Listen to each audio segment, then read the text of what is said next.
감사합니다. 네, 요즘은 저희보다 하나님이 급하게 일하신다는 거 아시죠? 네, 그래서 정말 어떻게 일하는지 저희도 쫓아가기 바쁘도록 하나님이 급하게 일을 하십니다.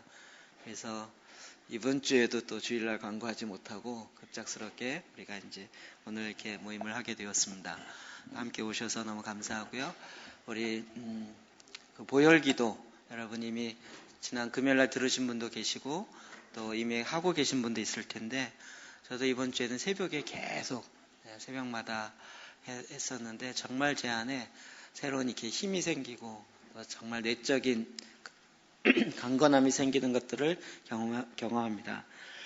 그 책을 내시고 또 편찬하셨는데요. 우리 김정미 사모님 맞죠? 제가 이름 혹시 또 까먹었을까봐 예. 한국에 있을 때 두란노에서 사역을 좀 많이 하셨고요. 지금 미국의 시애틀에 있는 형제교회에서 또 일을 함께 하고 계시고 또 지금 이 아데프 신부님과 같이 이런 일들을 계속적으로 섬기고 계십니다. 앞으로 나오실 때 여러분 박수로 또 크게 맞이하시기 바랍니다.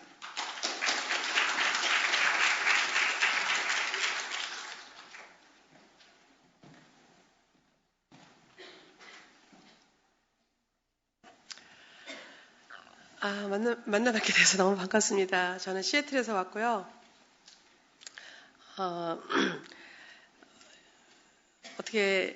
이득진 목사님 시애틀에서 저희 책을 너무 많이 사주셔가지고 어떤 분인가 감사해서 만나 뵙고 인사하려고 만났다가 또 이렇게 귀한 자리에 초대해 주셨는데 너무 감사드립니다. 그리고 저희 교회도 금요일날 그 불타는 금요일이 있거든요. 그래서 불금에 저희 교회 철야가 똑같아요. 9시부터 11시까지. 그래서 너무 생소하지 않고 또 이렇게 함께 주의 나라를 위해서 함께 가고 있는 우리 귀한 하나님 나라의 형제 자매들을 만난 것 같은 그러한 아주 기쁨이 있습니다. 제가 오늘 기도에 관한 강의처럼 또 제 간증을 넣어서 여러분과 같이 한 1시간 정도 나누려고 해요. 그래서 졸리우신 분들은 좀 주무셔도 되고요. 네. 여러분 제가 보니까 이 교회는 워낙 목사님 훈련을 많이 시키셔서 이미 말씀으로 또 기도 생활들을 많이 하신 분들이 또 특히나 이런 자리에 오신 분들은 그런 기도의 삶을 살고 계시는 분들이 오셨기 때문에 제가 오늘 드리는 것이 너무 기초적인 것이고 다 아는 얘기일 수도 있을 것 같아요. 그런데 또 한번 다시 짚어보면서 또 어떤 부분이 내가 지금 조금 무너져 있나 이런 것도 세워보고 또 그렇게 되는 저녁이었으면 좋겠습니다. 제가 오늘 이제 말씀드릴 거는 다시 한번 우리의 기도를 돌아보면서 왜 기도를 해야 되는지 그리고 기도는 어떤 내용을 해야 되는 건지 그리고 기도는 어떻게 하는 건지 이런 아주 기본적인 거를 따라서 말씀을 드리겠습니다.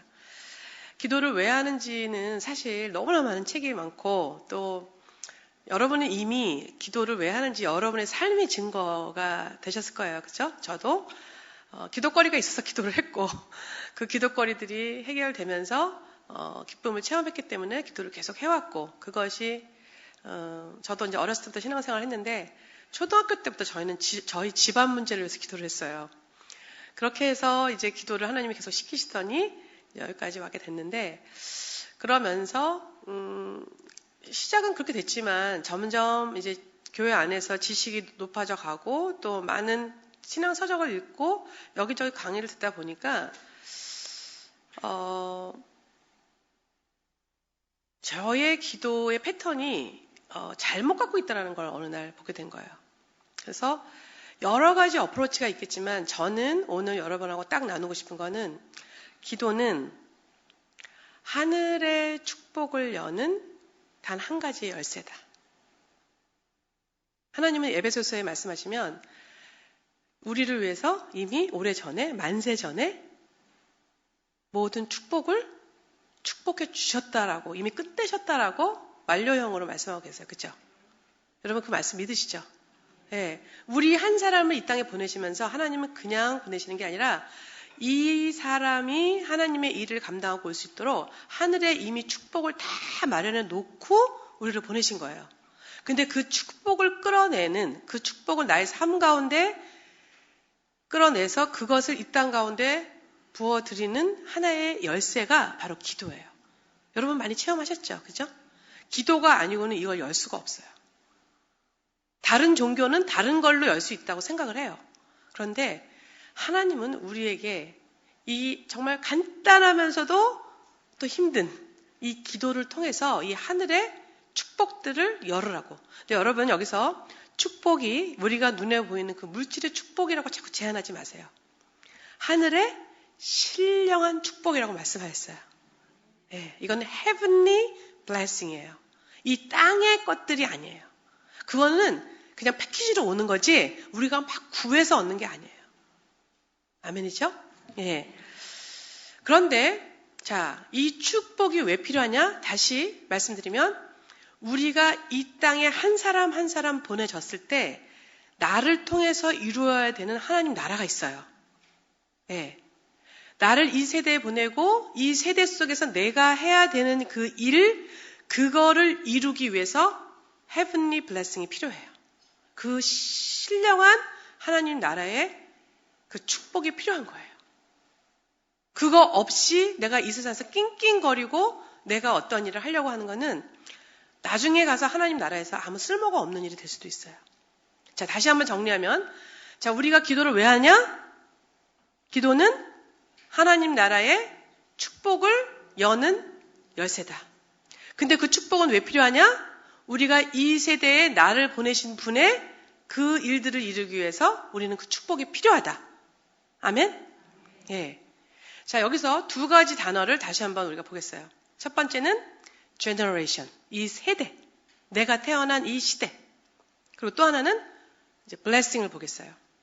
자, 저도 이것을 깨닫게 된 게 얼마 안 됐어요. 근데 제가 이제 그 앵커라는 출판을 내고 이 신부님의 그 아테프 박사님의 첫 번째 책을 Responsibility for the Generation이라는, 저는 한국말로는 그걸 축복의 책임이라고 번역을 했는데 이 세대를 향한 우리의 책임이죠. 그거를 책을 만들면서 이제 이거를 다시 한번 저도 세우게 됐는데, 우리 한 사람은, 우리 각 사람은 하나님이 보내신 시대가 있었어요. 그냥 여러분이 지금 2015년에 여기 이 시대에 여기 살고 있는 게 아니에요. 하나님은 정말 세심한 고심 끝에 이 각 사람이 어떤 시대에 보냄을 받아야 되는지를 계획을 하시고 우리의 부모님을 통해서 이 땅 가운데 우리를 다 보내신 거예요. 자, 우리를 보내신 분이 누구라고요? 예. 적어도 우리는 하나님이 이 땅에 파송한, 하나님으로부터 파송받은 사람들이에요. 이 하나님을 잊어서는 안 돼요. 우리를 누가 파송했나? 그리고 여러분은 지금 파송받은 나라가 어디예요? 예, 대한민국인 거예요. 그죠? 저는 파송받은 나라가 지금 어디예요? 예, 미국 시애틀이에요. 저는 예전에 이것을 잘못 알았어요.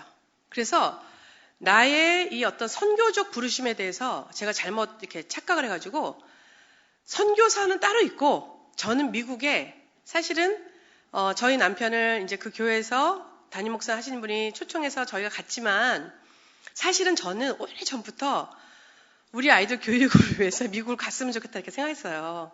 근데 어느 날 그게 되니까 할렐루야 아멘, 하나님 내 기도 응답하셨다 이러고서 가서 아이들 교육을 시키고, 그런데 이제 제가 기도를, 중보기도 사역을 이제 인도하는 사람으로서 기도를 계속 하면 할수록 하나님 저를 다른 나라에 보내주세요. 미국은 이미 선교의 사명이 다 끝났고 이 나라는 이제 다 무너져가는 나라 같습니다. 그래서 물건과 이 나라의 주권이 다 옮겨져서 정말, 그리고 보니까 성경 말씀 보니까 고생하고 주님 나라를 위해서 뭐 집과 전토와 가족을 다 이게 버리고 간 사람만이 더 많은 상급이 있는 거예요. 그래서 하나님, 우리가 어디로 갈까요? 그때부터 이제 가난하고 힘든 나라를 찾아서 기도한 거예요. 그런데 제가 올해 저희가 낸 책 중에 뉴 코리아라는 책이 있어요. 피터 양이 쓴 책인데 그 책을 제가 원고를 딱 받은 날 제가 하나님 앞에서 무릎 꿇고 대성통곡을 하면서 하나님한테 막 화냈어요. 삐졌어요. 이걸 왜 이제 가르쳐 주시냐고. 왜냐면 하나님은 이 땅의 모든 나라들이 하나님이 원래 지음받은 그대로 구속받기를 원하세요. 그리고 그 나라들이 다시 오실 예수님을 온전한 모습으로 기다리기 원하세요. 그러니까 한 나라가 망하는 건 하나님 뜻이에요, 아니에요? 한 나라가 분단된 채로 있는 건 하나님 뜻이에요, 아니에요? 이 대한민국은요, 이렇게 분단된 채로 있는 건 하나님의 원래 뜻이 아니에요. 그러니까 우리가 통일을 위해서 기도해야 되는 이유는 정치적으로 좋고 어때고 이래서가 아니라 원래 하나님의 모습을 찾아내야 되는 거예요. 심지어 어느 한 사람이 구원받고 그 사람이 원래 그리스도의 모습으로 회복되는 것도 하나님 뜻일진데 한 나라가 온전히 구속받고 원래의 모습대로 회복되어야 이 나라가 원래 뜻을 이룰 수가 있어요. 한 사람이 크리스찬이 됐는데도 여전히 나는 무너진 곳이 있고 여전히 회복되지 않는 그 상태로 계속 그리스도인의 삶을 살면요. 그 사람이 온전히 하나님 나라의 일을 다 했다고 볼 수 없잖아요. 그죠? 똑같이 한 나라도 그래서 온전히 구속이 돼야 되는 거예요. 그것이 그 뉴코리아라는 책에 있는데 그거를 딱 얻어맞고 그리고 나서 보니까 각 사람은 다 보냄받은 나라가 있는 거예요. 그러니까 저는 제가 지금 보냄받은 나라는 미국 시애틀인 거예요. 그런데 만약에 여러분 교회에서 파송한 어떤 선교사가 중국으로 파송을 했는데 중국을 위해서 열심히 선교의 일을 안 하고 옆에 다른 나라에 가서 자꾸 가겠다고 하고 그 나라를 사랑하고 그 나라를 위해서 일을 한다면 여러분 파송한 교회는 어떻겠어요? 저 선교사 안 되겠다. 그죠? 그게 말하자면 저한테 어떤 무너진 곳을 통해서 접혀졌던 부분들이 이렇게 열어지면서 깨달아지는 거예요. 그러면서 나를 보내신 분은 하나님이시고 나를 이 땅에 보내신 분이 하나님이시고 나를 미국에서도 시애틀이라는 도시에 나를 보내신 분은 하나님이시라면 나는 이제 나의 기도의 1순위는 대한민국도 아니고 중국도 아니고 인도도 아니고 아프가니스탄도 아니고 제일 먼저 기도할 곳은 미국이구나. 미국이 온전히 하나님의 모습으로 회복되도록 그 나라를 위해서 기도해야 되겠구나. 이게 확 부어지면서 그때부터 제가 기도의 순서를 다 바꿨어요. 저는 첫 번째로 내 가슴, 나를 태어나게 한 나라, 내 가슴이 뛰는 나라, 대한민국이 제 1순위. 그 다음에 어려운 나라. 제가 예멘을 품었어요. 그래서 예멘을 위해서 제일 가난하대요. 중동 나라 중에서. 그래서 그 나라 품고 기도를 했는데 그것도 좋아요. 그러나 제일 먼저 나를 보내신 분, 이 시대에 나를 보내신 분의 나라는 미국이다. 여러분, 이거가 굉장히 중요한 거더라고요.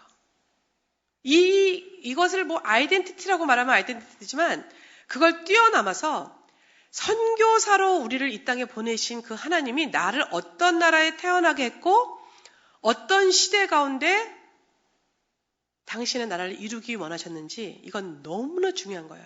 왜냐면요. 이제 새 예루살렘이 이 땅 가운데 올 거잖아요. 예수님과 함께. 그죠? 근데 그 예루살렘 성은요. 우리가 모르지만 그 시대마다 그 각 나라의 하나님의 백성들이 자기네 책임을 다한, 즉 각자의 그 성을 온전히 이룬 그것이 모여서 예루살렘 성이 되는 거예요. 여러분을 지금 이 시대 가운데 대한민국에 보냈는데 여러분이 여기서 자기의 책임을 안 하고 딴짓을 하고 있으면 그 예루살렘 성이 이루어질 수가 없는 거예요. 만약에 여러분이 회사를 다니는 사람이고 여러분이 어느 한 가정의 구성원인데 아빠는 아빠의 일을 해주고 자녀는 자녀의 일을 해주고 엄마는 엄마의 일을 해주고 아니면 사장님은 사장님의 일을 해주고 그 밑에 부하 직원은 부하 직원이 각자의 맡은 일들을 책임을 다하면 그 회사나 가정은 온전하게 성장할 수 있어요. 그렇죠? 그런데 자기가 청소부인데 청소를 안 하고 딴짓을 하고 있어. 그러면 어떻게 돼요? 그 회사는 청소의 부분을 누군가 다른 사람이 담당하든가 같이 힘들어지는 거예요. 그래서 각 사람이 자기가 맡은 그 책임을 다해야 되고 우리의 기도 제목은요. 내가 이 땅 가운데서 맡은 사명, 다시 말해서 부르심, 다시 말해서 다해야 할 책임이 무엇입니까? 하나님의 그 오실 새 예루살렘 성을 온전히 이뤄드리기 위해서 그 성벽 하나를 위해서 내가 맡아야 할 그 일은 무엇입니까를 하나님 앞에 기도하셔야 돼요. 저도 그것을 기도하기 시작한 거예요. 더더군다나 이 시대가 이 전 시대도 아니고 이 이후도 아니고 지금 이 시대에 꼭 해야 되는 일이 있어요. 그러니까 우리를 조선시대에 태어나게도 하지 않고, 그죠? 예. 뭐 6.25 때 태어나게 하지도 않고, 지금 이 시대, 여기에 여러분 포커스 하시기 바랍니다. 그리고 이 시대에 만연한 악이 무엇인지, 이 시대의 연약함이 무엇인지, 이 시대가 해야 할 이런 걸요, 다른 사람을 보고 찾지 마세요. 내 안에 그 죄악이 다 있어요. 나도 이 시대에 살고 있기 때문에 이 시대의 악을 나도 먹고 살고 있어요. 그래서 내가 지금 연약한 부분이 물질이다. 그리고 자꾸 미디어에 내가 자꾸 빠진다. 이게 동일하게 이 시대의 모든 죄악의 근원인 거예요. 다른 사람을 찾아갈 필요도 없어요. 내 안에 있는 연약함, 내 안에 있는 죄가 다 이 시대의 죄예요. 그러니까 내 죄를 회개하면서 같이 이 시대를 여러분 회개하시면 돼요. 그래서 다시 한번 여러분을 보내신 분은 누구시다? 여러분을 어떤 시대에 보내셨다? 지금 이 시대. 여러분의 각자의 책임이 무엇이다? 네, 각자 하나님 앞에 물어보시기 바랍니다. 물론 첫 번째 여러분이 부모로서 엄마나 아버지로서 해야 할 그것도 책임이세요. 그 책임을 다하지 않고 딴 데 가서 자꾸 다른 게 내 책임이라고 말하는 것도 맞지 않아요. 만약에 여러분이 부모로서의 책임을 다하지 않고 예를 들어 기도나 뭐 다른 거를 열심히 해야 됐으면 하나님이 여러분을 결혼하지 한 가정을 주시지 않으셨을 거예요. 근데 먼저는 나를 내 가정 가운데 주셨다면은 그 가정 가운데 내가 해야 할 책임을 먼저 다 하셔야 돼요. 이게 균형 잡힌 그리스도인이라는 것을 저는 이렇게 알게 된 거예요. 그것이 각 가정마다 아내의 역할이 좀 달라질 수 있어요. 얼마만큼 아내가 일을 하느냐, 남편이 일을 하느냐, 아내가 또 얼마만큼 다른 일을 하느냐에 따라서 이건 사랑 안에서 조율을 하셔야 돼요. 그러나 그 각자의 책임은 변하지 않는다는 거예요. 엄마는 엄마의 책임을 다해야 되고 아빠는 아빠의 책임, 자녀는 자녀의 책임을 각자가 그것을 이뤄갈 때 하나님 나라가 이제 이뤄가는 거예요. 그 외에도 하나님 나라의 나만을 통해서 이루시고자 하는 나의 고유의 책임이 무엇인가?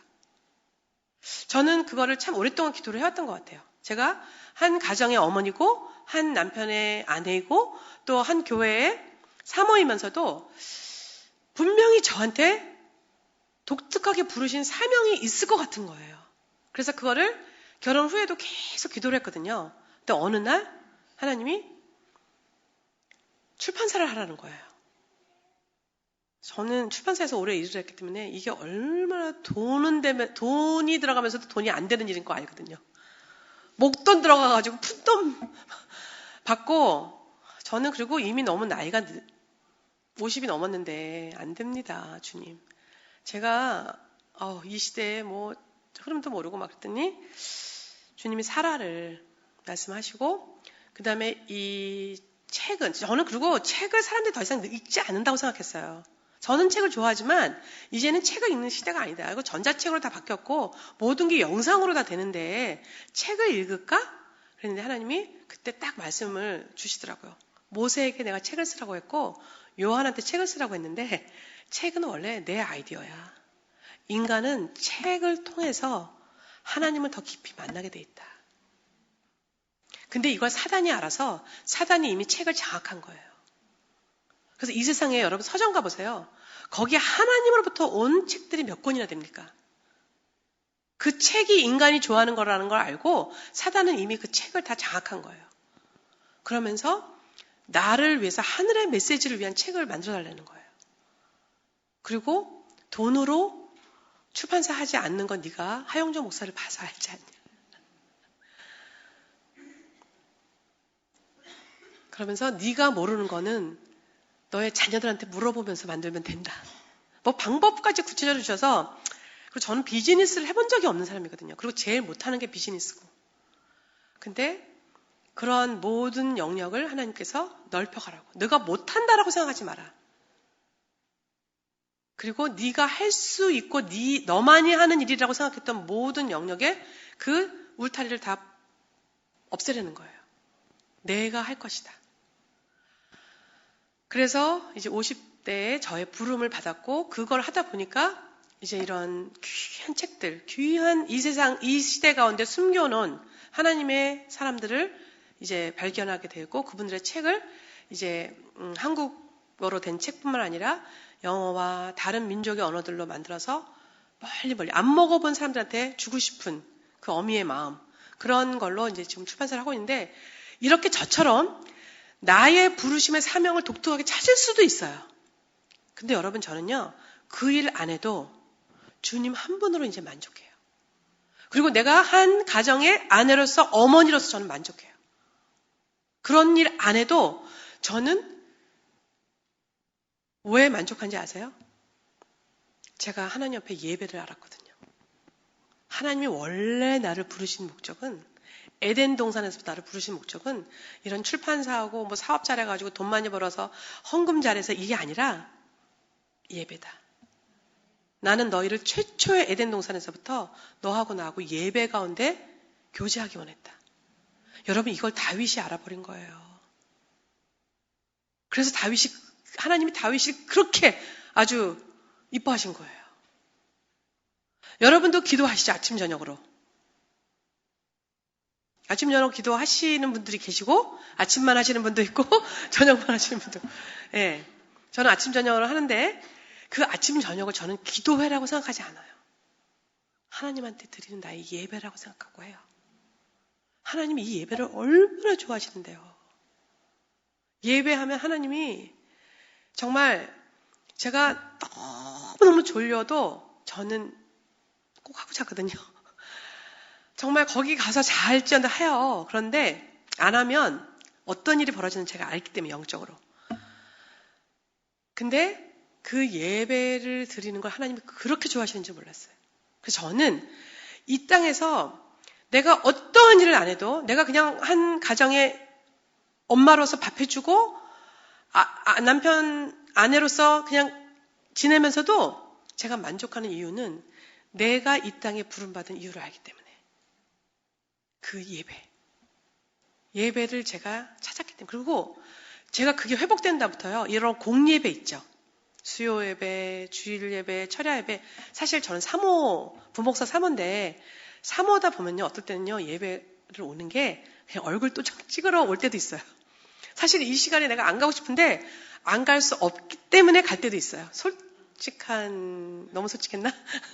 근데 제가 이거 회복하고 나서요, 이 공예배를 그러니까 왜냐하면 우리가 혼자 예배 드릴 때는 영광이 임할 때 나를 위해서 영광이 임하시는데요. 지금 보세요. 이렇게 하나님을 사모하고 하나님의 임재를 사모하고 예배 드리기 원하는 사람들이 같이 오잖아요. 그럼 지금 저의 몇 배예요? 수십 배, 수백 배의 영광이 임하시는 거예요. 그리고 우리 안에서 지금 우리 안에 계시는 성령이요, 생수의 강을 통해서 우리 배에서 흘러나오세요. 여러분, 대예배를 오시고 이렇게 함께한 지체들 가운데 있잖아요. 이 안에서 운행하시는 성령은 차원이 달라요.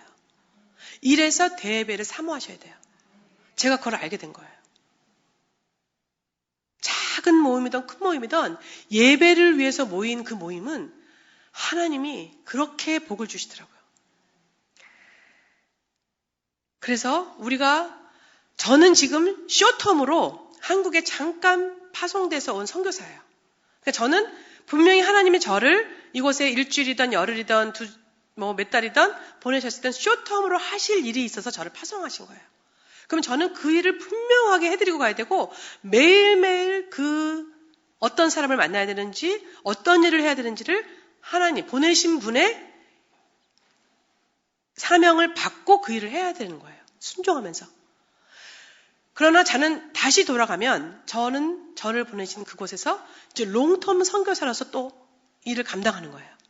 그러나 그곳에서의 텀이 끝나고 이제 너를 내가 또 다른 곳에 가서 너의 예배를 통해서 내가 해야 할 일이 있다면 저는 또 그곳으로 가야 되는 거예요. 이 사명을 여러분 잊지 마시기 바랍니다. 이것이 우리에게 예배를 왜 해야 되는 것이고 기도를 왜 해야 되는 것이고 우리의 삶이 왜 거룩해야 되는지 이 모든 거의 목표는 이거예요. 나를 보내신 분을 위해서. 나를 이 땅에 파송하신 그 파송자를 위해서 우리는 그 삶을 살아드려야 되는 거예요. 그렇죠? 사무엘을 상에 보면 12장 22절 23절 제가 그냥 읽어드릴게요. 여호와께서는 너희로 이거 지금 사무엘이 말씀하신 거예요. 백성들에게. 여호와께서는 너희로 자기 백성 삼으신 것을 기뻐하신 고로 그 크신 이름을 인하여 자기 백성을 버리지 아니할 것이요. 나는 너희를 위하여 기도하기를 쉬는 죄를 여호와 앞에 결단코 범치 아니하고 선하고 의로운 도로 너희를 가르칠 것인즉. 사무엘은 자기가 태어난 그 시대와 자기가 해야 할 의무를 반드시 알았던 사람이에요. 사무엘은 무엇을 하기 위해서 태어났대요? 그 이스라엘 백성이 이제 하나님의 구속을 위해서 이 온 세상을 위해서 갖고 계신 하나님의 그 경륜 가운데 이스라엘 백성을 부르시는 것을 알고 그 시대 가운데 내가 이 이스라엘 백성을 어떻게 섬겨야 되는지를 아는 거예요.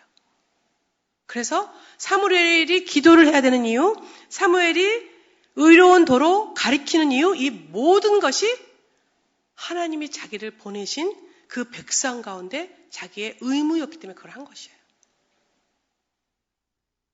여러분 한번 돌아가셔서 이것이 사무엘이나 영적 지도자만의 일이 아니라는 거예요. 아이고, 저는 그냥 집에서 그냥 밥솥이나 운전하는 소뚜껑 운전사예요. 여러분, 그 일 여러분 아니면 아무도 할 수 없어요. 여러분 누가 집에 와서 밥솥을 운전하십니까? 저는 어머니 학교 강사이기도 하거든요.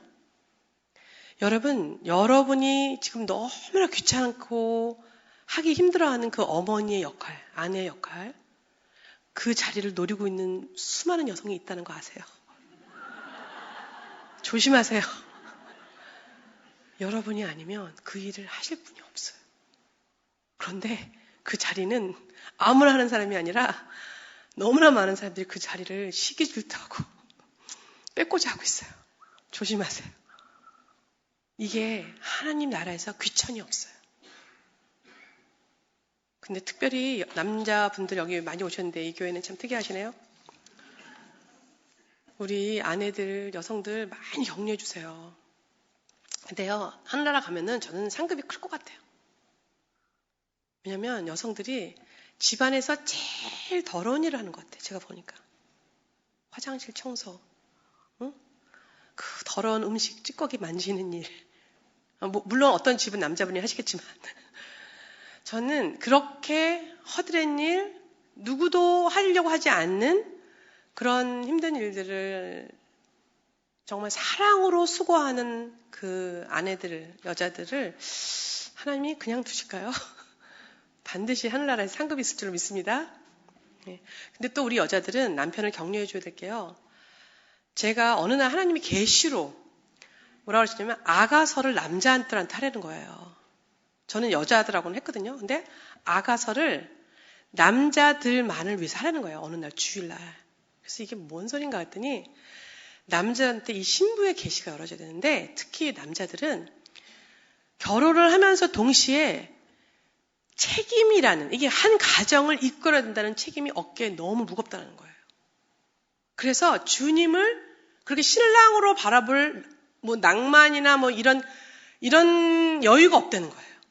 그래서 남자들의 어깨가 얼마나 무거운 줄 아니? 그래서 남자들을 위로하기 위해서 아가서를 하라는 거예요. 그래서 제가 모르겠다 이러고 교회에다 오픈을 했어요. 근데 진짜로 남성분들이 오신 거예요. 뭐 장로님부터 시작해가지고 뭔지 모르고 오신 거예요. 어디 아가서는 어떻게 하나 보자 막 이러고.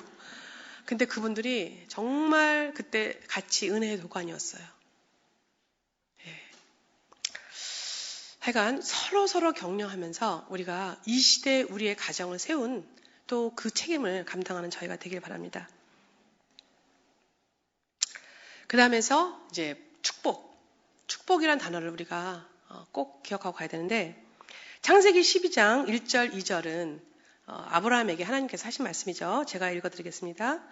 여호와께서 아브라함에게 이르시되 너는 너의 고향과 친척과 아버지의 집을 떠나 내가 내게 보여줄 땅으로 가라. 내가 너로 큰 민족을 이루고 내게 복을 주어 내 이름을 창대하게 하리니 너는 복이 될지라. 이 말씀을 통해서 우리가 중요한 원칙을 볼 수가 있어요. 여러분 무수히 설교에서 들으신 걸 거예요. 아브라함에게 하나님께서 이제 어떤 사명을 주세요. 그죠? 떠나라는, 어딜 가라는. 그러면서 다른 걸 약속하지 않으시고 내가 이제 너에게 복을 줄 것이다. 이 복을 갖고 떠나라. 여러분 이게 처음 아브라함에게 하신 말씀일까요? 아니요. 이거는 창세기 아담에서부터 하나님이 복을 주셨어요. 하나님은 그때나 지금이나 변함이 없어요. 우리가 타락을 해서 죄를 지었건 아니건 하나님의 계획하심은 변함이 없어요. 하나님의 마음은 변하지 않으세요. 왜냐하면 약속이었기 때문에. 그런데 하나님은 반드시 원칙이 뭐냐면 우리를 보내시되, 우리를 이 시대의 책임을 감당하도록 보내시되 반드시 축복을 먼저 주시고 그 축복을 갖고 우리가 이곳에서 모든 걸 이루도록 기다리셔요. 아무것도 물려준 거 없이 뭘 하라고만 하는 아버지가 아니시라는 거예요. 근데 여러분 우리가요, 이 땅에서 아버지가 우리에게 그렇지 않으셨기 때문에 우리가 이거를 사실은 하나님이 우리한테 어떻게 복을 주셨나를 감을 못 잡아요.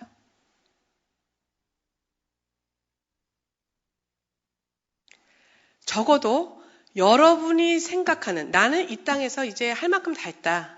그리고 내가 하나님한테 받을 복은 다 받았다.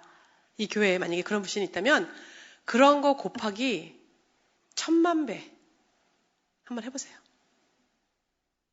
그렇다면 내가 지금 이렇게 놀고 있을 때가 아닌 거예요. 저는 에베소서에서 사도 바울이 이거를 1장에 쓰셨잖아요. 만세전에 이미 너에게 주시를 신령한 복을 다 예비하셨다. 그리고 나서 때를 아끼라. 뒤에 가서 그렇게 얘기하세요. 여러분, 이 복을 받은 사람은요, 이 내 임무를 이루기 위해서 시간이 없어요. 왜냐하면 이 복을 주신 분은 우리에게 이 땅 가운데 정말 축복의 통로로서 다 나눠주고 당신 나라에 오기를 기다리시는 아버지시기 때문에 이걸 다 하느라고 우리가 시간이 없어요. 물론 이거가 사람마다 달라요. 그래서 몇 달란트를 받았는지는 우리는 몰라요. 그 책임이 얼마큼인지는 모르나 각 사람, 적어도 여러분이 사는 지금의 인생보다는 훨씬 많은 복이고 훨씬 많은 책임이고 훨씬 많은 일들을 해야 된다는 거예요. 우리가 좀 더 부지런해져야 할 필요가 있어요. 실제적으로도 그렇고 영적으로도 그렇고 깨어 있어야 돼요. 지금 하나님은 얼마나 바쁘신지 몰라요.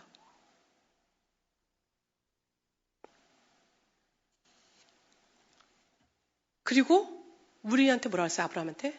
네가 복이다. 그러니까 복을 다 갖고 있는 사람, 내가 복인 거예요. 제가 한국에 와서 이제 하나님 만나게 하시는 분 중에 굉장히 이 땅에서 많은 일들을 하시는 분들도 봤어요. 근데 정말 바쁘시더라고요. 굉장히 좋은 크리스찬들이고 많은 일들을 감당하시는 분들인데 자기가 해야 되는 그 책임을 다하기 위해서 시간을 아껴서, 그런데 그 사람들이 기도를 안 하고 그걸 하느냐? 아니에요. 할 기도 다 하고 하나님께 온전한 예배를 드리고 그 일들을 다 하는 거예요. 제가 잘 모르지만 이 교회 분들은 이미 그 교회를 기도를 하셨고 그 삶을 살아오셨기 때문에 제가 하는 말씀이 새롭게 도전된다기보다 아마 무슨 말씀인지는 아실 거예요. 그죠? 네, 그렇죠? 네, 새롭지 않으시죠? 이 축복을 여러분이 지금 내 삶 가운데서 얼마만큼 살고 있다, 얼마만큼 해야 할 일이 있다, 이거를 그냥 무너버리세요. 그리고 분명히 나는 하나님이 나를 지었을 때, 이 세상 가운데 보냈을 때, 그리고 이 시대 가운데 보냈을 때 적어도 지금보다는 훨씬 더 많은 축복과 훨씬 더 많은 내가 해야 할 일을 갖고 이 땅에 보냄받은 자이다. 하나님, 그 일 다 해드리고 갈 수 있게 건강과 이 모든 비밀들을 깨달아 알게 도와주세요. 그것이 접혀져 있고 숨겨져 있으면 내가 열려고 하지 않고 접혀진 걸 피려고 하지 않으면 하나님도 어떻게 할 수 없거든요. 그건 그래서 뭐예요? 기도를 해야 돼요. 그걸 기도해야 되는 거예요. 그죠? 그런데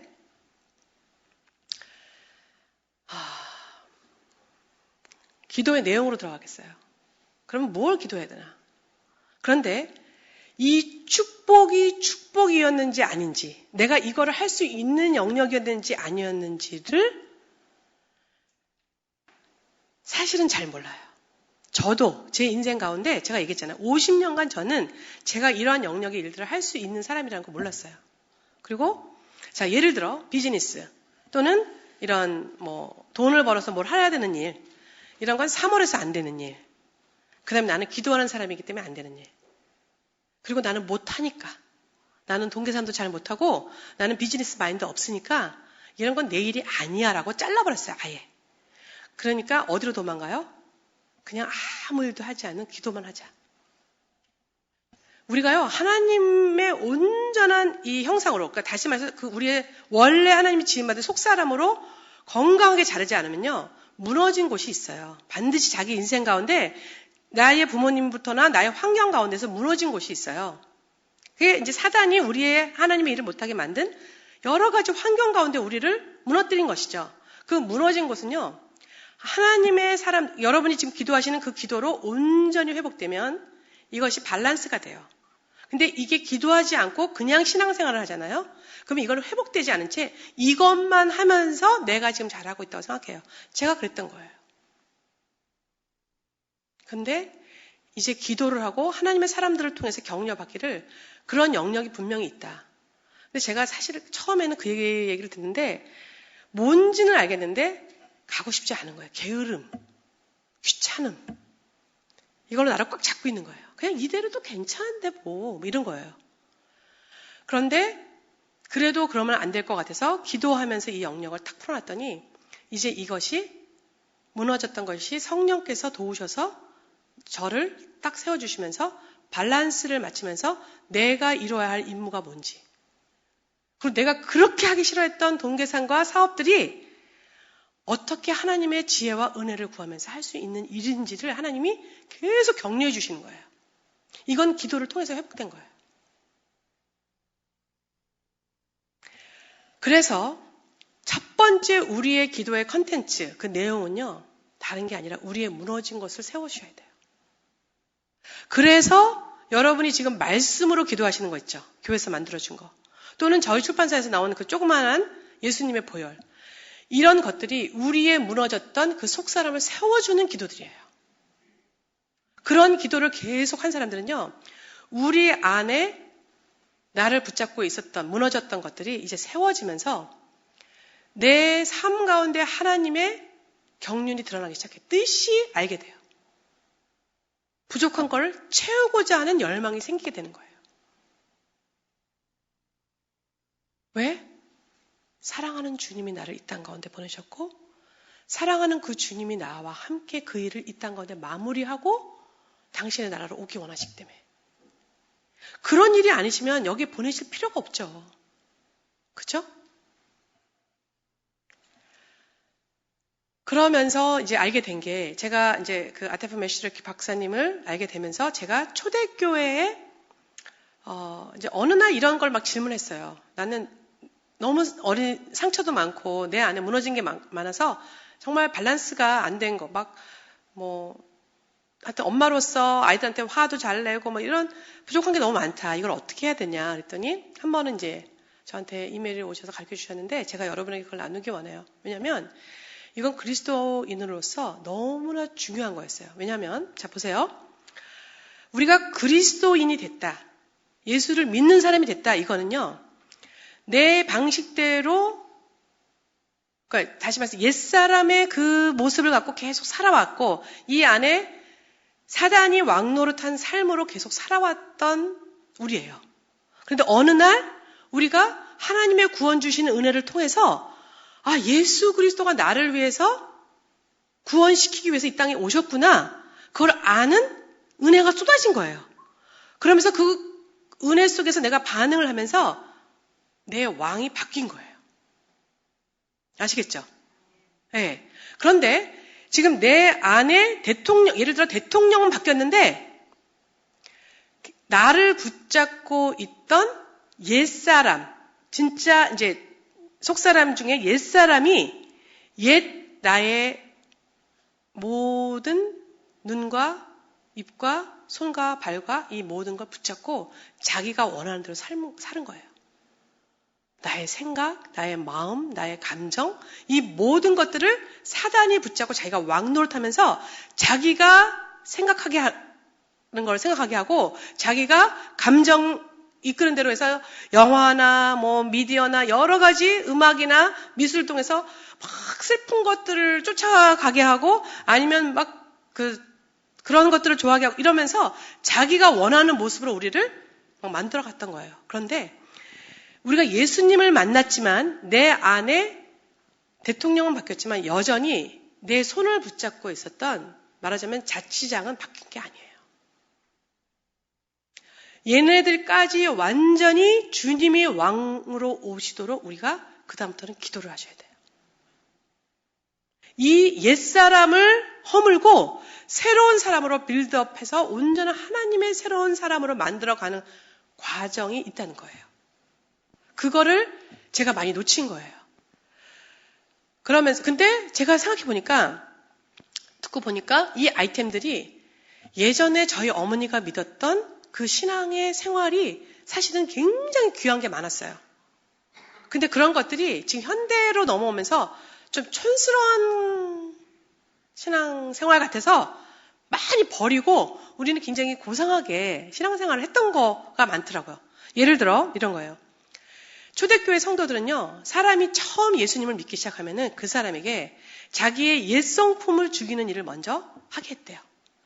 그것 중에 제일 강한 게 금식이래요. 여러분, 우리가 금식을 언제 해요? 집 할 때. 아들 입시 갈 때. 또는 사업장 새로 시작할 때. 이러고 이제 금식기도원 가서 아니면 병 고쳐달라고. 물론 그런 것들도 응답하시죠. 근데 그 금식을 그렇게 어떤 문제가 있어서 짧은 기간 어디 금식 기도원 들어가서 하시고 오시는 것도 그래서 사단의 권세를 묶는 것도 맞아요. 그러나 내 옛 성품은 이게 하루아침에 만들어진 게 아니잖아요. 그죠? 또 내 것만 있는 것이 아니라 내 부모님으로부터 물려받은 것들도 있잖아요. 그래서 이거는요, 이 교회가 금식을 많이 하시는지 모르지만 저를 또 왔다 간 다음에 금식 때문에 서로 판단하고 그러지 않으셨으면 좋겠는데 자원하는 심령으로 하면 좋죠. 금식을 라이프타임 하도록 자기의 라이프 스타일을 이렇게 만들면 좋대요. 그렇게 듣고 나서도 저도 참 처음에는 안 되더라고요.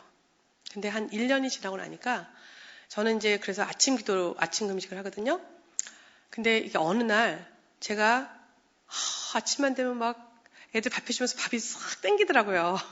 막 그렇게 왔다 갔다 했는데 어느 날 제가 이게 딱 그 0이 6을 딱 이기는 날을 경험했어요. 그러면서 금식을 이제 하나님 앞에 아주 구별돼서 해야 되겠다. 이런 생각이 들면서 그때부터 이제 쭉 이렇게 아주 남편과 같이 아침 식사를 예약을 했기 때문에 어떤 이제 성도들 때문에 그런 날은 제가 함부로 그렇게 못하니까 가서 이렇게 조금만 먹고 오지만 중심은 그렇게 하나님께 드려요. 그러면서 저는 이게 목표가 뭐냐면 나의 옛사람, 강팍한 나의 옛사람을 죽이는 일을 빨리 하고 싶어서. 예. 또 하나는 여러분도 옛사람 빨리 죽이고 싶으시죠? 예. 매일매일의 회개를 해요. 근데 여러분 매일매일 회개하시죠? 이 교회는 다 그렇게 하시는 걸로 제가 알고 있어요. 예. 아니면 목사님이 거짓말 하신 건가요? 예. 물론 아는 거하고 하는 거하고 참 많이 힘들어요. 그러나 여러분 끝까지 가세요. 돼요. 우리가 하루를 살면서 아침에 이제 기도를 하고 또 내 직장으로 가거나 내가 맡은 일들을 쭉 하지만 내가 만나는 사람 또는 그 장소나 이런 모든 곳에서 사실은 정말 먼지와 같이 우리한테 묻어지는 것들이 있어요. 영을. 그리고 나도 내 안에서도 나와요. 분노와 정죄와 판단과 또 입으로 범죄하는 이 모든 걸로 사실은 죄가 내 안에서 나오고 바깥에서도 먼지와 같이 묻어져요. 근데 이거를 회개를 안 하고 그냥 주무시면 여성분들은 무슨 말인지 알죠? 화장 지우지 않고 자면 독이 얼굴에 스며드는 거와 같은 원리인 거야. 그래서 간단해요. 여러분이 매일의 삶 가운데 주무시기 전에 예배를 할 때 하시면 좋은데 꼭 그날의 하루를 돌이켜보고 죄를 지은 거를 반드시 회개하세요. 그리고 예수님의 보혈로 깨끗하게 하시고 그 다음에 성령님으로 깨끗하게 씻어달라고 기도하세요. 저는 이걸 그래서 보혈 기도를 저녁에 많이 해요. 예, 그거 하면서 이제 나의 죄들, 특별히 내가 어떤 불평을 했거나 그때 그 말 안 해도 되는데 괜히 이렇게 사람을 나누도록 이렇게 얘기했던 거, 내 아직 씻기지 않은 나의 정욕들로 인해서 내가 했던 행동 이런 모든 걸 되짚어보고 꼭 기도를 해요. 이것이 쌓이면요, 이게 기도를 하지 않고 이 회개치 않은 죄가 쌓인 채 하나님 못 만나요. 사실은 하나님의 얼굴이 안 나와요. 예를 들어 이제 아테프 박사님이 얘기해 주시는데 하루는 본인이 이렇게 건물을 지나서 이제 집에 들어가서 기도를 하려고 딱 하나님 앞에 앉았는데 그날 하나님의 임재를 볼 수가 없더래요. 근데 이런 일이 없었기 때문에 본인이 깜짝 놀랐대요. 그래서 하나님 왜 얼굴을 구하는 우리가 기도하자. 얼굴을 왜 보이시지 않으시냐고 그랬더니 깨우쳐 주시는데 네가 조금 전에 그 건물을 들어오면서 그 청소부가 일을 안 하고 앉아있는 거에 대해서 네가 머릿속으로 판단을 했다. 저 사람은 왜 청소 안 하지? 놀고 있는 시간 아닌데? 라고 살짝 판단한 그거가 이미 하나님하고 이 구름이 껴서 하나님의 임재가 가려진 거예요. 여러분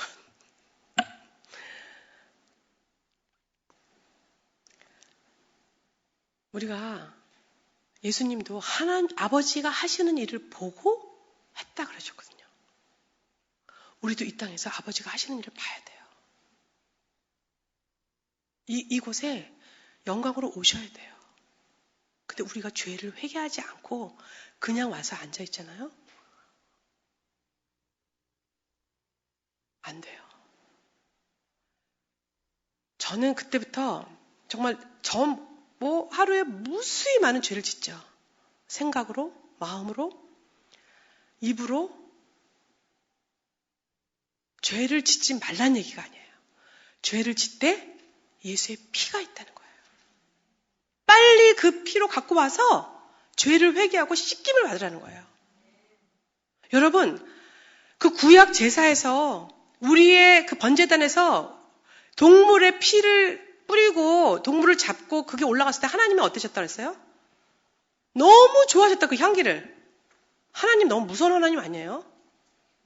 동물 태우는 냄새를 좋아하시는, 동물 태우는 냄새가 좋으신 게 아니라 우리의 죄를 전가받은 그 동물이, 그러니까 다시 말해서 우리의 죄가 태워져서 우리가 깨끗게 되는 것 때문에 하나님은 기뻐하시는 것이 동물을 태워서 기뻐하시는 게 아니에요. 마찬가지예요. 지금 이 시대에 우리가 죄를 회개하고 깨끗게 되는 게 하나님의 목표지 우리가 죄를 얼마나 졌는데 너 그걸 갖고 네가 체면도 없고 염치도 없냐? 너는 어떻게 맨날 그렇게 죄를 짓냐? 이러시는 아버지가 아니시라는 거예요. 어떤 죄를 짓던, 여러분이 어떤 조용 같은 죄를 짓던 빨리 갖고 와서 그걸 회개하라는 거예요. 입으로 실수할 수 있어요. 말하고 돌아가면서 내가 그 말 아까 하지 말았어야 되는데 회개하시면 돼요. 회개하고 회개하다 보면은 어느 날 그 죄를 사실은 안 짓게 돼요. 성령이 막아주세요. 내 입에 재갈을 물리게 해주세요. 예, 그 말은 지금 안 하는 게 좋지. 너 지난번에 그거 회개했지. 금방 떠오르거든요. 이 매일의 회개, 성령의 도우심을 받고 매일의 회개. 그 다음에 세 번째, 우리의 옛사람을 허무는 방법 중에 성경 읽기가 있대요. 근데 이제 여기서 성경 읽기는 성경 읽는 건 여러 가지 방법이 있어요. 뭐 큐티를 하는 것처럼 조금 읽는 것도 있고 뭐 있지만 여기서는 한 번 여러분이 앉아서 많은 양의 말씀을 읽으세요. 예를 들어 마태복음이면 마태복음 1장 뭐 한 장 읽고 이런 거 말고 한 번 앉아서 많이 읽어보세요. 그 마태복음을 다. 많은 양, 전체, 복음서 전체를 한번 읽어보세요. 시간을 내서. 그러면 저도 그걸 경험했는데 이 안에서 진짜 뚜두두둑 그러면서 이 말씀이 비치잖아요. 말씀이 빛을 이렇게 쬐시면서 제가 나의 죄를 드러내시고 말씀이 또 성령 가운데 다시 조명이 되세요. 그 다음에 이거는 이제 다른 말로 해서 은정자매가 와서 얘기도 했겠지만 은둔이라고도 얘기하고 혼자만의 시간을 갖는 거예요. 이거를 뭐 꼭 여러분이 뭐 가족을 다 버려서 어디를 멀리 가고 그렇게 굳이 안 하셔도 돼요. 그런데 혼자만의 시간을 꼭 가지세요. 조용한 시간, 침묵의 시간. 카톡 내려놓으시고, 핸드폰 딱 꺼놓으시고, 아니면 이제 가족들이 허락하시면, 예를 들어 이제 아빠들 같은 경우 가족들의 허락하에 1박 2일 혼자 기도원 같은 사람 많은 집회 있는 데 가지 마시고 그냥 혼자 어디를 가셔서 아니면 내가 지금부터 오늘부터 하루는 내가 이 방에서 안 나올 거니까 나 찾지 마 하고 집 방 중에 어느 하나를 선택하셔서 거기서 조용히 여러분이 하나님하고 독대하세요. 뭐 기도를 하셔도 좋고 성경을 읽으셔도 좋고 신앙 서적을 읽어도 좋고 뭐 하나님하고 같이 누워서 그냥 띵글띵글 하셔도 좋아요. 산책을 해도 좋아요. 여기 한국은 굉장히 뭐가 많더라고요. 미국은 사실은 갈 데가 잘 없어요. 저도 처음에 갈 때는 무섭더라고요. 혼자 가려니까. 그래서 이제 처음에 갈 때는 저희 남편이 허락을 해주셔가지고 이제 혼자 2박 3일을 갔다 왔는데 제가 그 간증은 좀 이따 하겠습니다. 그 다음에 이제 혼자만의 시간 갖는 거, 특별히 영적 리더들 제가 많이 하고, 그 다음에 남편분들, 많이 추천을 해요. 남자분들. 그 다음에, 고난의 시간. 우리가, 하나님이 허락하신 고난의 시간이 있어요. 그것이 질병이든, 또는 어떤 일에 실패든, 또는 누구로부터 배반을 받는 것이든, 어떤 경제적인 어려움이시든, 또는 뭐 이혼이든, 아니면 죽음이든, 또 아이들이 뭐 힘들게 하는 것이든 어떠한 형태든지 내가 잘못한 것이든 뭐 내가 원인이든 누가 나한테 준 거든 어떠한 고난이든지 그 고난을 통과할 때 우리의 옛사람이 허물어진대요. 그래서 보면은 이렇게 왜 중병을 앓으신 분들 있잖아요. 이런 분들은 그분이 신앙이 좋지 않았었는데 그 큰 질병을 앓고 나서 성품이 온유해지시는 분도 제가 우리 교회에서 많이 봤어요. 달라져요, 차원이. 그러니까 고난의 시간을 여러분 잘 견뎌내 보세요.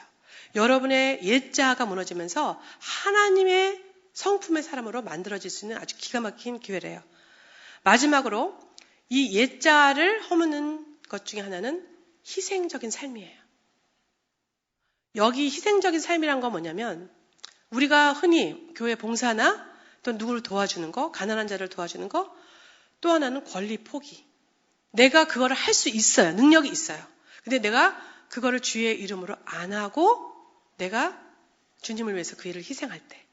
그리고 이게 제가 볼 때는 마태복음 그 산상수훈에 나오는 오리를 가자고 하면 10리를 가지고 속옷을 달라면 겉옷을 주고 오른뺨을 치면 왼뺨을 치는 원리인 것 같아요. 그거는 아주 고차원의 우리의 신앙생활이거든요. 여러분 누가 억지로 여러분한테 나 여기 지금 오늘 어디 저기 서울에 가야 되는데 좀 같이 가줄래? 여러분 아무것도 하는 일 없어요. 그 사람이 같이 가달래. 여러분 가시겠어요? 그냥 동행해 주시겠어요? 여러분이 여러분의 시간에 걸리는 뭐냐면 여러분이 하고 싶은 일 그 시간에 차라리 우리 애들한테 뭐 맛있는 거 해주는 거 아니면 뭐 여러분이 뭐 보고 싶은 책 보는 거 여러분이 커피 마시고 시간 노는 거예요. 근데 여러분의 그 권리를 포기하고 내가 이 사람과한테 동행해주는 그걸 했을 때 우리 안에 옛사람이 다시 말해서 내 옛사람을 붙잡고 있던 그 사단, 그 악한 것들이 나의 그 삶을 보고 자기가 포기하고 나간다는 거예요. 제가 이걸 듣고 한번 테스트 해보고 싶었어요. 저는 이 하나님의 말씀이 진짜인지 아닌지를 저의 삶 가운데 참 보고 싶었던 사람이었어요. 그래서 예전에는 그런 은사나 능력을 많이 구했어요. 그래서 그런 걸로 막 성도들을 도와주고 싶었어요.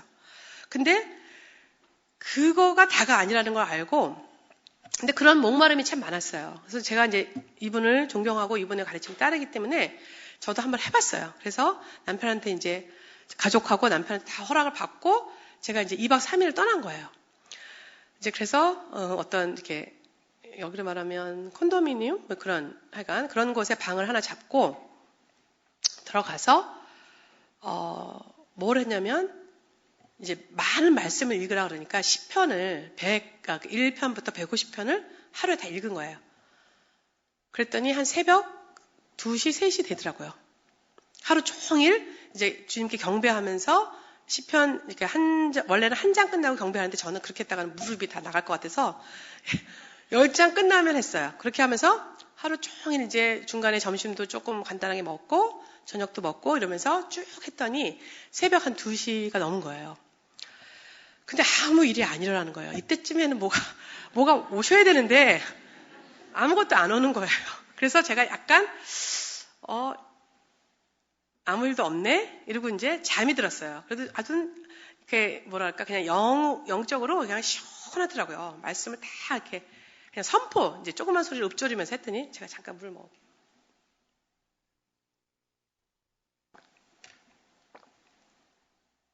그러고선 잠이 들었는데 제가 새벽 5시경에 깼어요.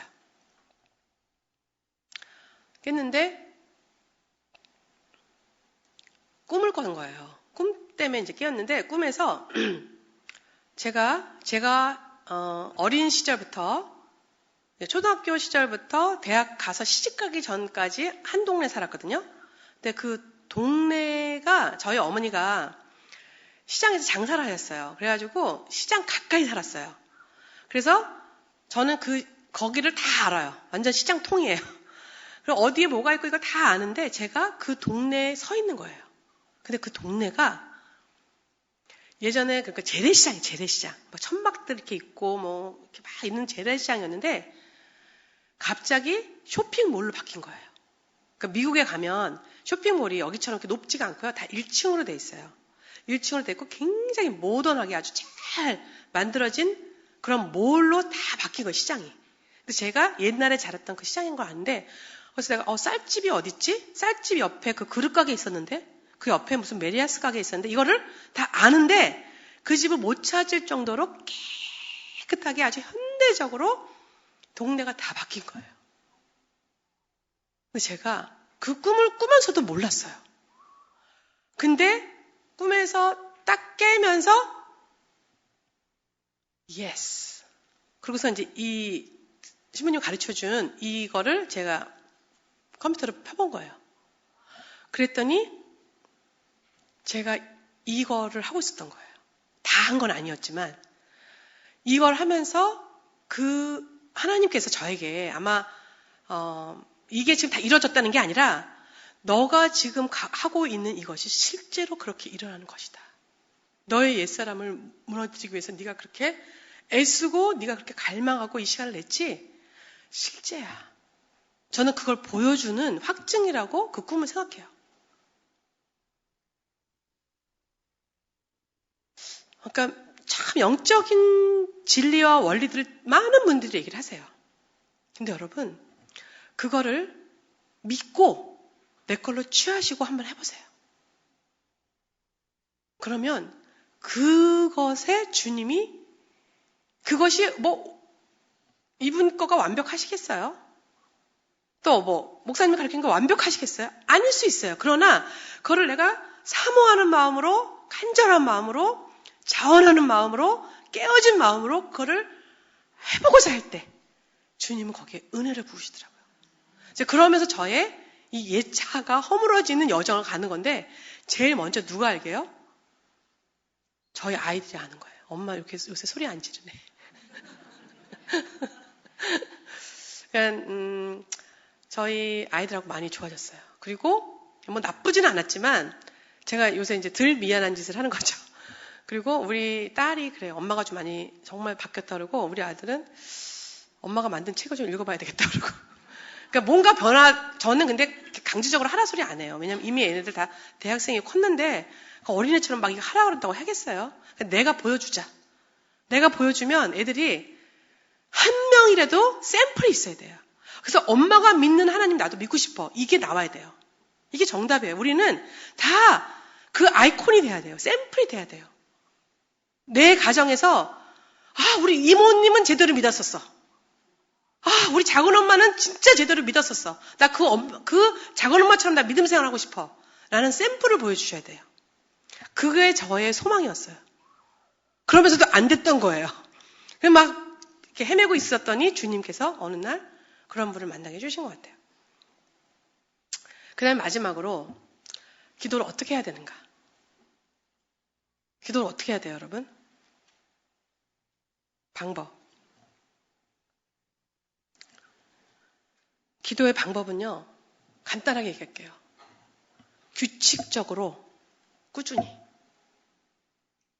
자, 원리가 뭐냐면요, 꼭, 여러분이 언제 할 건지를 셋하세요. 저처럼, 지금은 제가 아침, 저녁, 일반 처음부터 제가 이렇게 한 게 아니라, 처음에는 저녁에 잠깐 했어요. 저녁에 잠깐 이렇게 했고, 또 남편이랑 그때는 침실을 같이 이제 쓰니까, 남편이 있는 데서 나 혼자 이렇게 하기가 좀 그래가지고, 이제 안 했고, 이렇게 조금씩 남편 없을 때 하고 막 이랬는데, 그러다 보니까 불규칙하게 되는데, 어느 날 이제 저희 딸이 중국 선교사를 2년 갔다 왔는데, 걔가 갔다 와서 Mother's Day에 어머니 날에 저한테 선물로 우리 집에 있는 제일 조그만 방, 제일 더럽고 물건 많이 재어져 있는 그 방을 싹 청소하고 엄마 기도방으로 만들어준 거예요. 저는 그 아이가 굉장히 계시적으로 그걸 해줬다고 생각해요. 그래서 뭐 소파며 이런 거를 다 크랙 리스트라고 미국에 있는 벼룩시장 같은 게 있거든요. 거기서 다 오더해가지고 완전 서프라이즈를 해준 거예요, 저를. 근데 그때부터 그 방이 생긴 다음부터 그 방은 제 기도방이고 제 이제 이런 작업방이 됐는데, 그 방을 딱 정했어요. 그리고 저는 시간을 사실 아침 6시 뭐 밤 9시 이렇게 하면 좋은데 저는 그렇게 못 하겠더라고요. 신방도 많고 그래서 저는 아침에 눈 뜨면, 그 다음에 저녁에 자기 전에 이렇게 이제 시간을 정한 거예요. 그래서 이제 처음에는 저녁에만 했는데, 제가 이 예배를 하나님 얼마나 좋아하시나 알고는 아침에 한 번 더, 그래서 아침 저녁. 근데 여러분, 그 레위기에서 제단에 불이 꺼지지 않게 해라 그랬잖아요. 근데 그 향을 피울 때 몇 번 하는지 아세요? 아침, 저녁으로. 성도의 이 향은 뭐예요? 성도의 기도잖아요. 그거를 구약에서 상징적으로 보여주신 거예요. 실제로. 그리고 지금은 이제 영적으로 우리가 그걸 다 아는 거예요. 성령님 오셨기 때문에. 그래서 저는 레코멘드 하기를 아침, 저녁을 해요. 그래서 여러분, 조금 더 분발하세요. 저는 그렇게 2번 하다가 이제 이 금식이 끝나는 시간이 12시인데 그때 한 번 더 제가 기도를 할 수 있을 때는 해요. 남편의 이제 신방 스케줄 따라서 하는데, 근데 처음부터 무리하지 마세요. 하여간 내가 할 수 있는 한 시간을 만들어서 반드시 규칙적으로 하셔야 돼요. 그 시간에 딱. 그런데 이거를 또 하나 중요한 원리는 빼먹지 말고 하셔야 돼요. 제가 성경적으로 말해서 우리가 이 기도를 지금 한다는 건요, 주님이 오실 처소를 마련하는 건데, 그 처소는 구약에서 말하는 시온 산성이에요. 왕으로 오실 그분이 오시도록 우리의 시온 산성을 만드는 건데, 그 시온 산성에 기도를 통해서 벽돌 하나를 놓는 거예요. 그런데 우리가 그 기도의 벽돌을 오늘 안 놨잖아요. 그럼 사단이요, 자기 벽돌을 딱 갖다 놔요. 그러면서 내일도 안 하고 모레도 안 하고 안 하다 보면 또 이렇게 줄줄이 뭐가 일이 생겨요. 얘가요, 기가 막혀가지고 안 할 이유와 건수를 너무나 잘 만들어요. 각 사람마다 그거를 너무 잘 알아요. 그래가지고 따닥 놓으면은 며칠이 기도가 딱 하면은 벌써 그 사단이 자기의 벽돌을 두루룩 갖다 놨기 때문에 그 다음에 기도를 다시 회복하기가 힘들고, 그때 이 잘 쌓여졌던 집이 막 허물어지기 이렇게 되면서 크랙이 가면서 기도 생활 때 안 했던 분노가 나오고 기도 생활에 안 했던 이것이 자꾸 이렇게 공격을 받아요. 그러니까 시온산이 잘 쌓여 있어서 왕이 오시면 공격을 안 받는데, 그렇지 않고 하다 말고 지금 어디 가서 딴짓을 하잖아요. 그러면 원수가 와서 딱 들어와요. 그래서 내 마음에 어떤 것들, 연약한 것들을 움직이고 흔들고, 그러면서 다시 또 시작하게 만들고, 화가 나서 싸우다 보면 또 기도하기 싫어지는 거예요. 그죠? 네. 그래서 내가 왜 이렇게 오늘 자꾸 저 사람 말에 자꾸 이렇게 기분 나빠질까? 돌이켜보면 오늘 아침 기도를 안 했던가? 네, 그런 원인이 반드시 있더라고요. 적어도 저는 그랬어요. 그래서 제가 정말 이를 악물고 무슨 일이 있더라도 아무리 몸이 정말 녹초가 돼서 쓰러질 것 같아도요, 기도는 반드시 하고 잠을 자요. 그때 물론 이제 저를 위한 기도뿐만 아니라 저를 위해서는 깨끗하게 씻는 기도. 왜냐하면 내가 이제 제사장으로 들어가서 민족을 위해서 중보를 해야 되잖아요. 그렇기 때문에 내가 먼저 나를 정말 깨끗하게 씻는 기도를 하고 그 다음에 들어가서 내가 올려드려야 할 사람들을 이제 올려드려요. 그때는 그냥 쭉쭉쭉쭉 올려드리면 돼요. 내가 뭐 그 사람에 뭘 해달라고 기도할 필요 없어요. 하나님이 다 알아서 하시기 때문에 정결케 된 제사장이 그냥 들어가서 기도로 그 사람들을 올려드리면 그냥 하나님이 받으시고 하나님의 시간과 하나님의 뜻에 맞게 일을 하시더라고요. 근데 제가 기도를 쉬잖아요. 그러면 그 사람들도 공격을 받아요. 저는 이걸 알고 난 다음부터 이래서 정말 제사장이 거룩해야 되고, 제사장이 그러니까 기도를 쉬는 죄를 범해서는 안 되는 거고, 제사장은 이래서 이게 무슨 명예 이런 게 아니더라고요. 정말 그러나 하나님이 너무 기뻐하는 일이고, 이 일을 통해서 하나님은 하나님의 나라를 이뤄가시고 그 나라를 이루기 위해서 나를 이 땅 가운데 또 보내신 거고. 그래서 자, 기도의 제일 큰 원인을 뭐래요? 규칙적으로 빠짐없이. 다시 한번, 기도의 제일 큰 원리는 뭐래요? 네, 규칙적으로 빠짐없이. 여러분 약속하실 수 있어요? 네. 근데 그러니까 처음에 빠짐없이 하려면 어떻게 해야 돼요? 쉽게 선택을 하세요. 너무나 많은 분량을 하려고 하지 마시고. 왜냐면 처음 일주일간은요, 이것도 할 수 있을 것 같고 저것도 할 수 있고 다 기도를 할 수 있어요. 그래서 막 그날은 막 그 며칠간은 막 부흥회를 하듯이 막 해요. 네, 혼자 막 부흥회가 됐어. 그래서 막 주여 막 이게 천국이군요. 이러고선 근데 그 다음 주 되면은 살짝 꾀가 나요. 근데 모든 거에 원리가 그렇잖아요. 뭐 운동이든 악기든 계속 선생님들 맨날 말하는 게 뭐예요? 빠짐없이 해라 이거잖아요. 그러기 위해서는 내가 할 수 있는 만큼의 양을 여러분 아셔야 돼요. 욕심내지 마시고, 예, 막 이랬다 좀 사단이 알아요. 그건 그리고 영적으로도 안 좋은 거래요.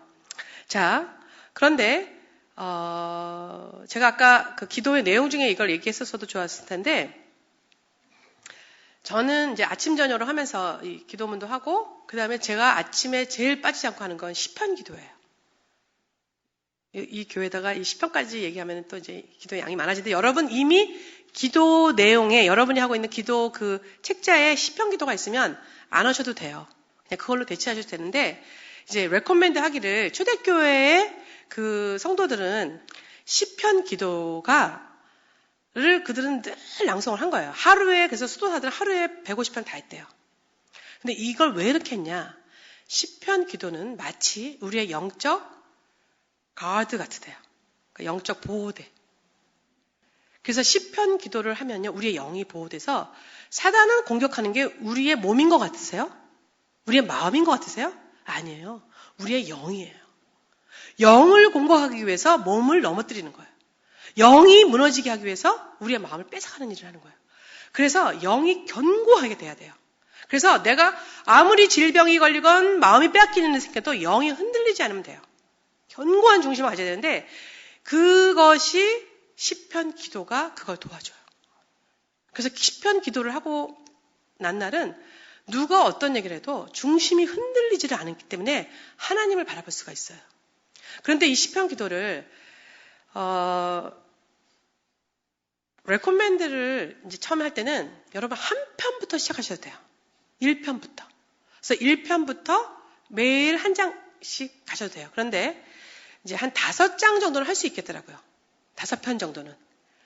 10편도 시간 좀 걸려요. 그러니까 막 아침에 출근해야 되고 아침에 뭘 해야 되시는 분들은 힘들 수 있어요. 근데 만약에 나는 지금 기도문 같은 게 없고 내가 아침에 주님께 예배를 드리고 싶다. 이런 분들은 시편 기도를 제가 레코멘드 해요. 근데 시편 기도를 하다 보면은 정말 그 강력한 중심에 잡히는 걸 느껴요. 그리고 저는 지금 그냥 5편씩 해요. 그리고 이제 이렇게 같이 예배하고 그럴 때는 더 많이 할 수도 있지만 5편 정도 하면은 아주 좋은데, 예를 들어 119편이 걸리는 날이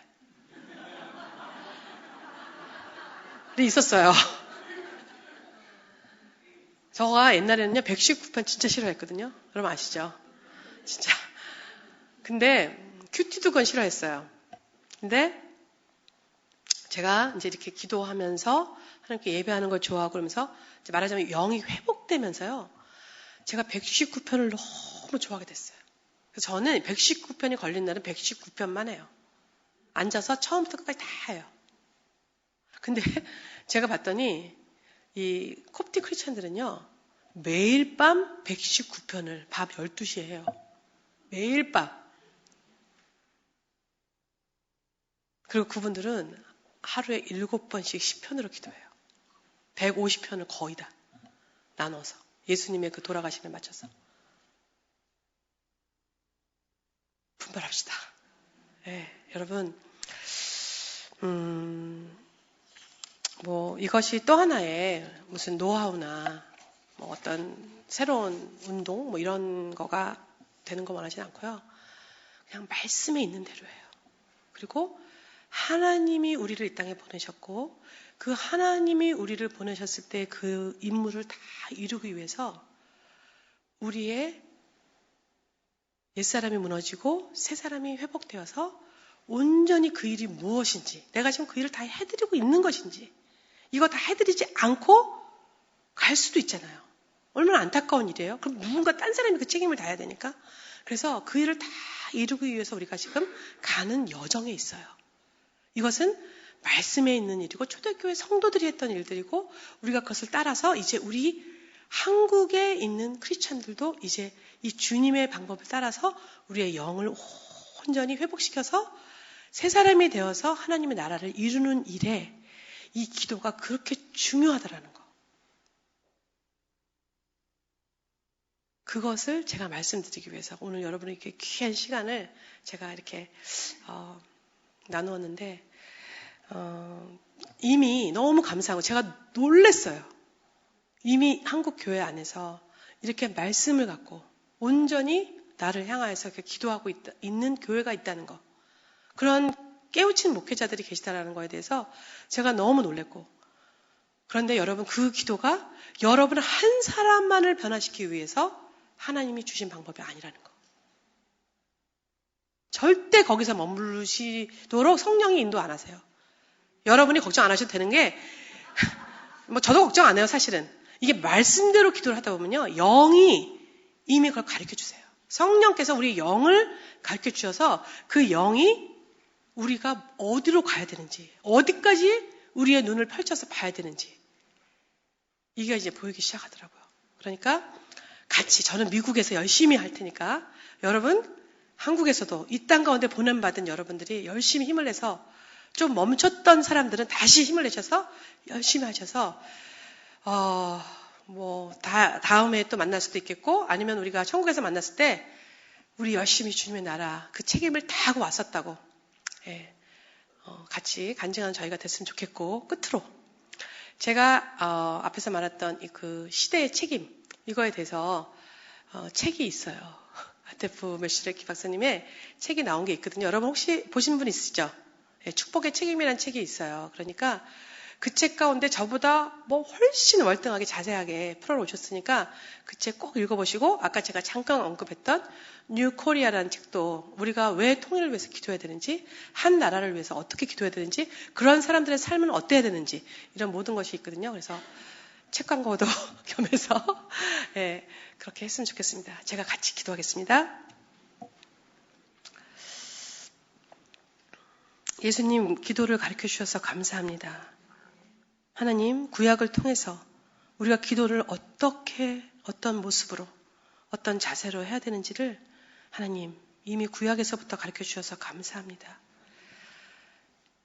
이 땅에 우리를 보내시면서 그냥 보내지 아니하시고 이미 우리에게 그 많은 축복, 그 신령한 축복들을 주셨는데 그리고 그것을 열 수 있는 키는 기도였는데 그것을 저에게 가르쳐 주시니 감사합니다. 이제 이 모두 다 이 키를 잘 사용해서 하나님 이 땅 가운데 우리를 보내신 하나님의 그 뜻을 다 이루어드리고 하나님 앞에 설 수 있는 저희가 되게 하여 주시옵소서. 사랑하는 이 교회 이미 많은 것들을 하나님께서 깨닫게 해주셨고 비밀을 열어주셨고 정말 가르쳐 주셨습니다. 그래서 그 길을 따라가고 있는 하나님의 귀한 정말 예수 그리스도의 신부들이 있습니다. 하나님 이 교회 가운데 성령을 부어주시옵소서. 그래서 이 교회만이 잘 되는 것이 아니라 하나님 이것을 정말 소문내고 하나님의 그 능력을 드러내고 하나님 내 삶이 어떻게 변했는지를 그래서 내 책임이 무엇인지를 알았노라고 하나님 간증하며 전 열방을 향하여 나가는 이 교회가 될 수 있도록 축복하여 주시옵소서. 이 모든 걸 감사드리며 이제는 내 이름으로 무엇이든지 너희가 구하라. 그러면 내가 다 이루어주리라 약속하신 우리의 예수님 이름으로 감사하며 기도했습니다. 아멘. 아멘. 감사합니다.